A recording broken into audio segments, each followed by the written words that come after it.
Chapter 7, Hygiene and Cleanliness. So your goals for this chapter are to be able to explain the situation in which food handlers cause food to become unsafe, explain and demonstrate proper personal hygiene while working in the lab, differentiate between cleaning and sanitizing, explain and demonstrate procedures for cleaning and sanitizing tools, equipment, and workstations, and explain and demonstrate industry safety and sanitation procedures due to the current pandemic. So how to prevent food handlers from contaminating food? Well, who's a food handler?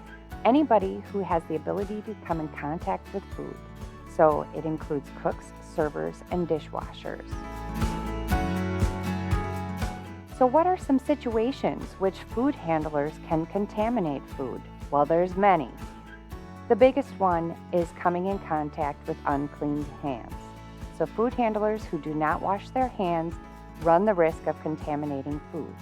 If they have a foodborne illness, if they have exposed or infected wounds, if they come in contact with a sick person,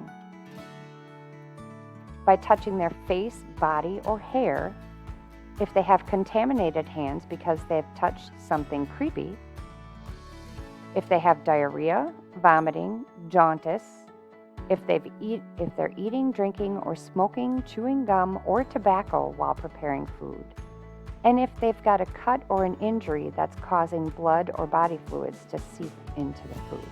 Gross, right? So personal cleanliness matters. It not only gives a good first impression in the business, but it also keeps food safe. Pathogens can live on hair and skin, and they can be transferred to food and equipment.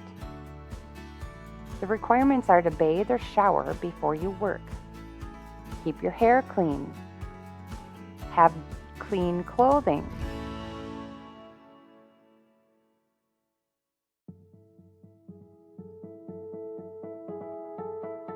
So personal standards when working in the lab are wearing a hair covering, wearing clean clothing, wearing a clean apron or chef's jacket, removing any unnecessary jewelry, scarves, or long necklaces, keeping your sleeves short or sleeves rolled up, having closed-toed shoes, and of course, wearing your clean disposable mask.